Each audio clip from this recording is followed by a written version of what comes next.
Okay, so we just learned the fundamental theorem of line integrals, but we haven't really seen how we can apply it to a specific example. So let's go back to the vector field from the warm-up.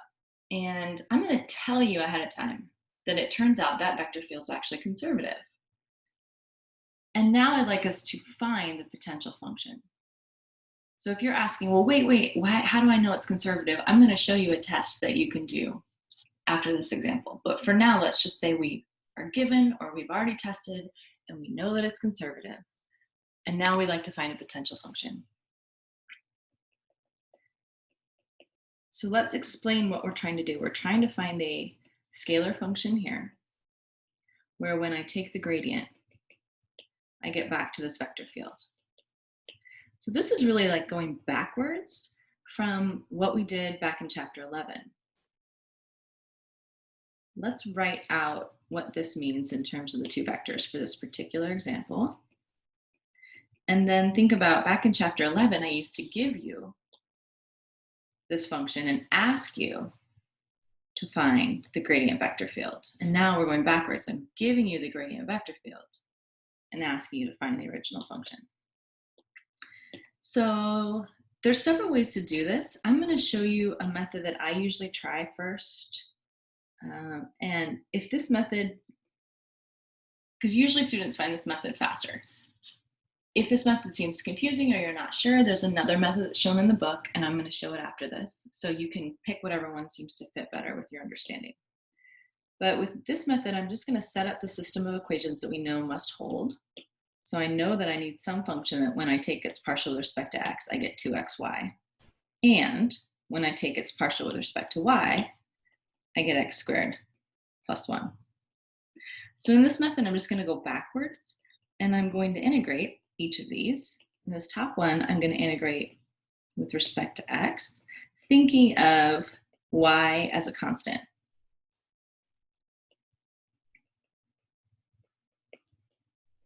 So it's like going backwards from taking a partial derivative. We don't have a name, it's not called a partial integral, but just so you know, that's the idea. And this one, I'm going to integrate with respect to y, thinking of x as a constant. Okay, so go ahead and put it on pause for a minute. And I would like you to see what form your function is going to have if both of those things are going to hold. So see if you can come up with a guess for what your potential function will have to be.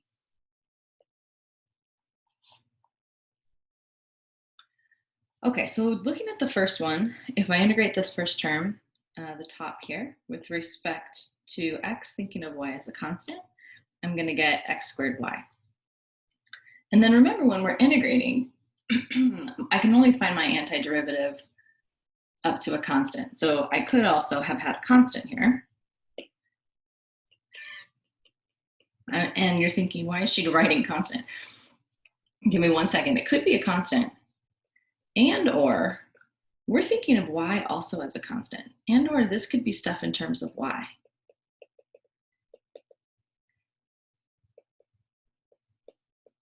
And technically, when you do this, you could actually just write this as a function. If you're thinking, why is she writing an entire sentence? You could just write this as like g of y, some new function. But I find sometimes adding additional new functions into this confuses students more. So I'm just writing out what we're thinking. My terms might also have this. Okay. Now we're going to go to the second line. So again, if I integrate that x squared with respect to y, I'm going to get x squared y. And then if I integrate 1 with respect to y, I'm going to get y. And then I could also have a constant. And or, because I'm thinking of x as a constant, I could have stuff in terms of x. But I need both to hold.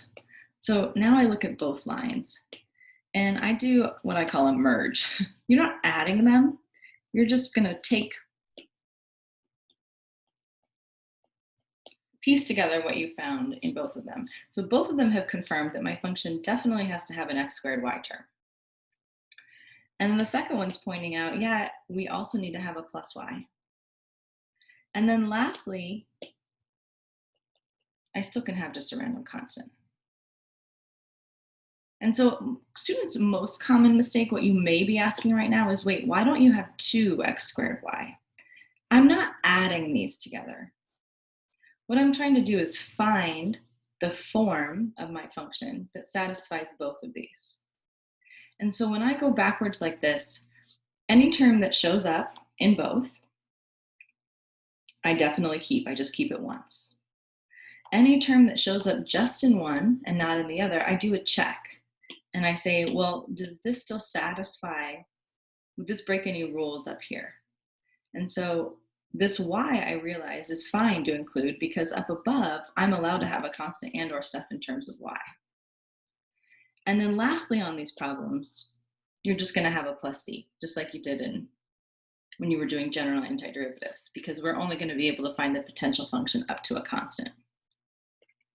Okay, now you can always check, and I really recommend that you do that.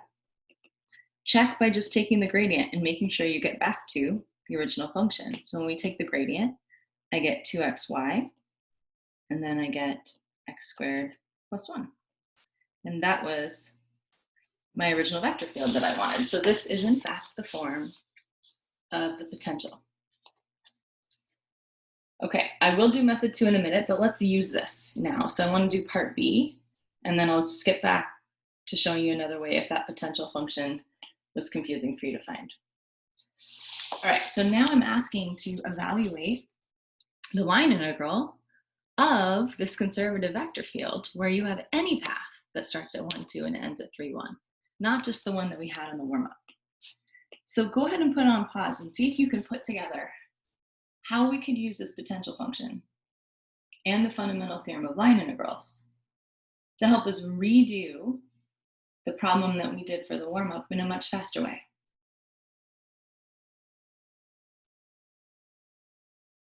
Okay, so what this is asking, we're going to find this line integral of this vector field. In this case, we realize that f, let's put it as color so we can see, is the gradient of this scalar potential function up above. So I can really rewrite this as this. And now I realize, oh wait, I have something that's in the form where the fundamental theorem of line integrals holds. And the fundamental theorem of line integrals tells me I just need to evaluate the potential function at the end point minus the starting point.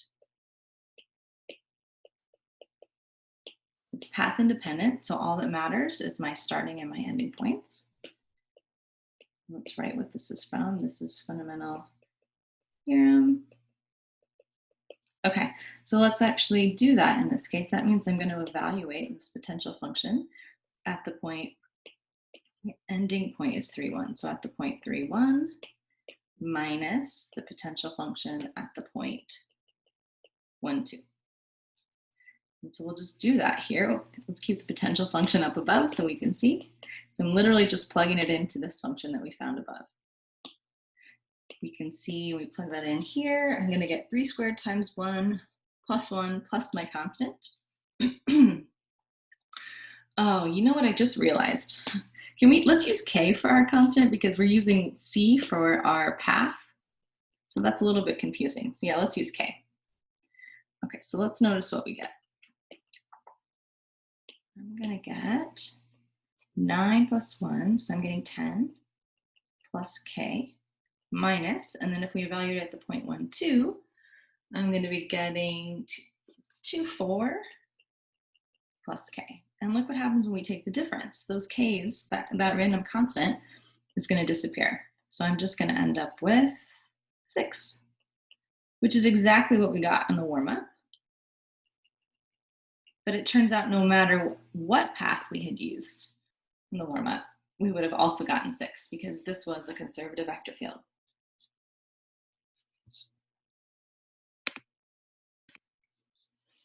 Okay, I'm going to go back and show you a second way to find this potential function if the first way I described wasn't as intuitive.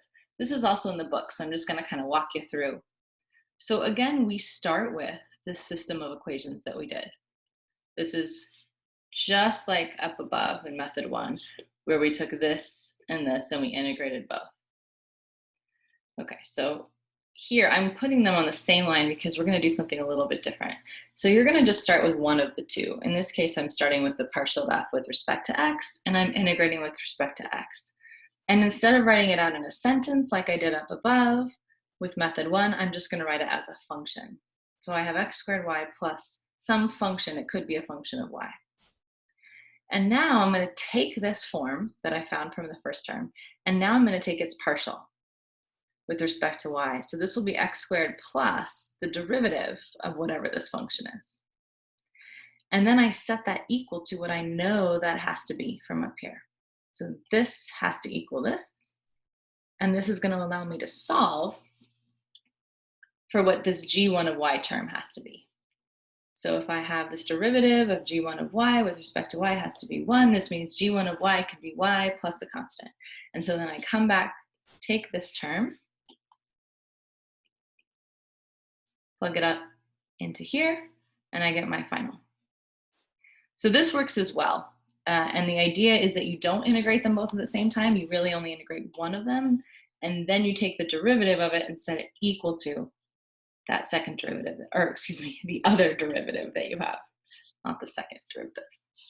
Okay, at the end of the day, we get the same answer. And you can always just do a guess and check. If either of these feel too complicated, it's pretty intuitive just to go backwards and merge things together and guess and check if that works better for you.